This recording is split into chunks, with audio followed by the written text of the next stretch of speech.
समय आएगा, सबसे बड़ा और सबसे लंबा छलांग हम ही मारेंगे। जय हिंद दोस्तों, इस वीडियो में हम बेसिक मैकेनिकल इंजीनियरिंग के कुछ इम्पोर्टेंट टॉपिक्स और कुछ इम्पोर्टेंट क्वेश्चंस के बारे में डिस्कस करेंगे, जिससे जो आपका सब्जेक्ट है mechanical engineering, basic mechanical engineering, वो उसके एग्ज़ाम्स होने वाले हैं और आप उस एग्ज़ाम्स को बहुत अच्छे से कर पाएंगे, उसमें बहुत अच्छा मार्क्स गेन कर पाएंगे। तो चलिए वीडियो को करते हैं स्टार्ट और बढ़ते हैं अपने वीडियो की ओर। बेसिक मैकेनिकल इंजीनियरिंग है, उसका पहला यूनिट जो है वह है मटेरियल्स। हम मैकेनिकल में सबसे पहले पढ़ेंगे यूनिट फर्स्ट में मटेरियल। तो आपको इसमें कुछ मैंने क्वेश्चंस, कुछ टॉपिक सजेस्ट किए, आप इसे बहुत अच्छे से प्रिपेयर कर सकते हैं। हमारे पास पहला टॉपिक है कास्ट आयरन। आप कास्ट आयरन को अच्छे से प्रिपेयर कर सकते हैं, उसका इंट्रोडक्शन, टाइप्स, कंपोजिशन। जो कास्ट आयरन का क्वेश्चन है ये बहुत बार एग्ज़ाम में पूछा गया है, आप इसे बहुत अच्छे से प्रिपेयर कर लीजिएगा, यह एक इम्पोर्टेंट टॉपिक है। अगला है स्टील। आयरन, स्टील, इनके जो डायग्राम होता है, इनके जो भी चीज़ें हैं, इंट्रोडक्शन है, टाइप्स है, कंपोजिशन है, आप इसे अच्छे से प्रिपेयर कर लीजिएगा। कास्ट आयरन, स्टील, कास्ट, और फिर एक इम्पोर्टेंट टॉपिक है वह है आयरन ब्लॉक डायग्राम जिसको हम कहते हैं, या आयरन कार्बन डायग्राम जिसको हम कहते हैं। डिटेल में आपको उसे पढ़ना है और ये 3 क्वेश्चन में से कोई एक क्वेश्चन इस बार हो सकता है आपको डेफिनेटली एग्ज़ाम में देखने को मिल जाए, तो आप इन्हें बहुत अच्छे से प्रिपेयर कर लीजिएगा। अगला टॉपिक है हमारे पास यूटेटिक एंड यूटेक्टाइड रिएक्शन। यह भी एक इम्पोर्टेंट टॉपिक है, आप इसे भी अच्छे से प्रिपेयर कर लीजिएगा।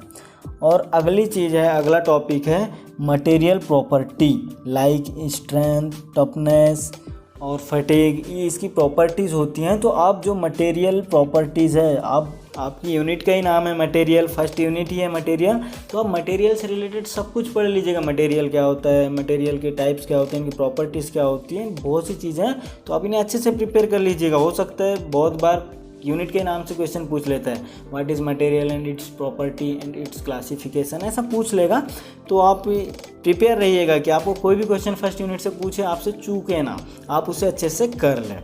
अगला टॉपिक है stress strain diagram for ductile materials.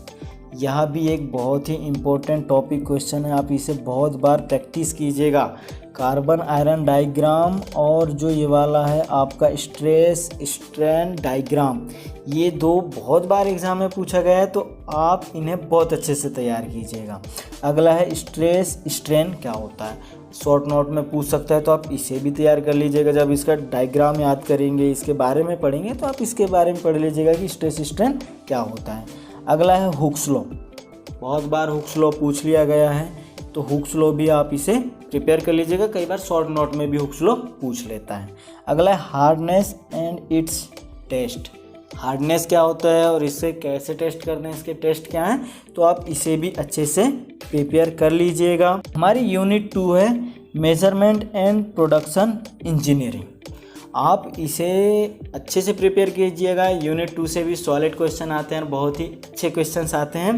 तो यदि हम इसमें फर्स्ट टॉपिक की बात करें तो मेजरमेंट एरर, आपकी यूनिट का नाम है मेजरमेंट, आप मेजरमेंट के बारे में पढ़ेंगे। मेजरमेंट मतलब मापतोल, मापते कैसे हैं, तो मेजरमेंट में एरर्स भी होते हैं। तो बहुत बार वो क्वेश्चन पूछ लिया जाता है एग्ज़ाम में कि what is measurement and it's describe it's error, या मेजरमेंट एरर इन डिटेल। तो आप जो मेजरमेंट एरर है इसे बहुत अच्छे से प्रिपेयर कीजिएगा, हो सकता है इस बार यह क्वेश्चन आपको एग्ज़ाम में मिल जाए। अगला है हाइपरथेसिस, सेंसिटिविटी, एक्यूरेसी, प्रिसिशन, ये चीज़ें भी आप अच्छे से प्रिपेयर कर लीजिएगा। अगला है प्रिंसिपल ऑफ टेम्प मेजरमेंट। आप मेजरमेंट पढ़ रहे हैं तो इनमें जो भी चीज़ें आपको मिल रही है आप उन्हें अच्छे से प्रिपेयर कर लीजिएगा। यदि कहीं आपको मेजरमेंट नाम का कोई शब्द दिख जाए तो आप उसे छोड़े ना। और मैंने आपको एक वीडियोस बताया है वीडियोस में कि आप प्रिपरेशन कैसे करेंगे, how to prepare offline exams का, ये मैं उसकी लिंक आपको आई बटन में दे दूंगा और डिस्क्रिप्शन में भी दे दूंगा, आप उसे भी देख लीजिए, बहुत सपोर्ट करेगा आपको एग्ज़ाम की प्रिपरेशन में। अगला है हमारे पास वेंट्यूमीटर, उसके बाद है vernier callipers, micrometer, dial gauge, sine bar, casting, welding, lathe machine, drilling machine. ये सारे के सारे आपको मशीन्स हैं, मीटर मेजरमेंट में यूज़ होने वाले मशीन्स हैं, है ना। तो आप इन्हें बहुत अच्छे से प्रिपेयर कीजिएगा। यदि हम बात करें इनमें सबसे ज़्यादा कौन सा क्वेश्चन पूछा जाता है, तो आप सबसे पहले तो लेथ मशीन और ड्रिल मशीन, ये दो को प्रिपेयर कर लीजिए। उसके बाद कैलिपर्स, वर्नियर कैलिपर्स, माइक्रोमीटर, यानी कि जो मैंने जितने भी आपको सजेस्ट किया है ये सारे के सारे मोस्ट इम्पोर्टेंट क्वेश्चंस हैं। आप इन्हें अच्छे से डायग्राम के साथ, इनमें जो भी चीज़ें आप देख रहे हैं सारी चीज़ों को अच्छे से प्रिपेयर कर लीजिएगा। बहुत ही सॉलिड क्वेश्चन इससे आता है, और जितना आप यहाँ मैंने बताया हूँ इतना आप रियल में एक बार देख लीजिएगा। हो सकता है एग्ज़ाम के बाद आपको पछतावा करना पड़े कि नहीं, सर ने जो बताया था उनमें से ही क्वेश्चंस आए थे। तो आप इन्हें बहुत अच्छे से प्रिपेयर कीजिएगा। हो सकता है इसमें आपको 3 से 4 क्वेश्चंस यदि पूछता है, यानी कि क्वेश्चन 2 ए बी करके, और आपको 2 क्वेश्चंस भी मिल जा रहा है इस यूनिट से, तो आप 14 मार्क्स बैठे बिठाए बहुत अच्छे से ले सकते हैं। हमारी यूनिट 3 है फ्लूइड्स। तो यह छोटी यूनिट है और आप इसे बहुत अच्छे से प्रिपेयर कर सकते हैं। तो आप इसे पूरा प्रिपेयर कर लीजिएगा। इसमें जितने भी टॉपिक्स मैं सजेस्ट करूँ, आपके जो सिलेबस है उसे भी आप देखिएगा। तो जो यहाँ पे हमारा पहला टॉपिक है वो है प्रॉपर्टीज़ ऑफ फ्लूइड। आप जब फ्लूइड पढ़ेंगे तो उसके प्रॉपर्टीज़, उसके टाइप्स, उसके क्लासिफिकेशंस, बहुत सी चीज़ें होती हैं, आप इन्हें भी पढ़ लीजिएगा। अगला टॉपिक है हमारा Newton's law of viscosity. Newton's law होता है विस्कोसिटी के लिए, फ्लूइड बहता है, बहने की क्षमता को विस्कोसिटी कहते हैं। तो आप इसके बारे में पढ़ लीजिएगा। विस्कोसिटी से रिलेटेड क्वेश्चंस आपको एग्जाम में देखने को मिल सकता है। अगला है बर्नौलीज थ्योरम, बहुत ही इंपॉर्टेंट टॉपिक है। उसके बाद है फ्लूइड कफलिंग, यह भी पूछा गया है। और जो हाइड्रोलिक पंप है आप इसे भी प्रिपेयर कर लीजिएगा। और बहुत ही इम्पोर्टेंट टॉपिक है छठवा वाला, टाइप्स ऑफ टरबाइन। टरबाइन और टरबाइन के प्रकार, इससे रिलेटेड क्वेश्चंस आपको एग्जाम में देखने को मिलता है, तो आप इसे भी प्रिपेयर कर लीजिएगा। और अगला है लेमिनार एंड ट्यूबल्ड फ्लो, आप इसे भी तैयार कर सकते हैं। बहुत ही छोटी यूनिट है, ओनली 7 चीज़ें मैंने 7 टॉपिक्स इसमें सजेस्ट किया है। यदि आप 7 टॉपिक को अच्छे से प्रिपेयर कर लेते हैं और इसमें से मान लीजिए 1 या 2 क्वेश्चंस भी आपको आ जा रहा है, तो इससे भी आपके 14 मार्क्स क्लियर हो जाते हैं। यूनिट 4 है thermodynamics and steam engine. Steam engine तो आपको इसमें सबसे पहले तो थर्मोडायनेमिक्स बहुत ही अच्छे से पढ़ लेना है। थर्मोडायनेमिक्स से मैं कह सकता हूँ कि 1 या 2 क्वेश्चंस आपको डेफिनेटली एग्ज़ाम में देखने को मिलेगा। थर्मोडायनेमिक्स में कुछ लॉ हैं, जैसे 0th law, first law, second law, third law, जितने भी लॉ हैं थर्मोडायनेमिक्स में, आप पूरे लॉ को बहुत अच्छे से पढ़ लीजिएगा। बहुत बार इससे क्वेश्चंस पूछा गया है। और जो 0th लॉ है, सेकेंड लॉ है, थर्ड लॉ है, फर्स्ट लॉ है, ये कोई भी लॉ पूछ सकता है आपसे, तो आप इन्हें अच्छे से प्रिपेयर कर लीजिएगा।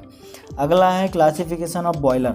यदि हम स्टीम इंजन की बात करें तो यहाँ पे हमें सबसे अच्छा एक मिल जाता है बॉयलर, और बॉयलर से बहुत ही क्वेश्चंस पूछे जाते हैं, बहुत बार क्वेश्चंस आते हैं। तो आप boiler, Cochran boiler in detail, locomotive boiler in detail, boiler mounting, ये चीज़ें आप बॉयलर के अंदर पढ़ लीजिएगा डिटेल में।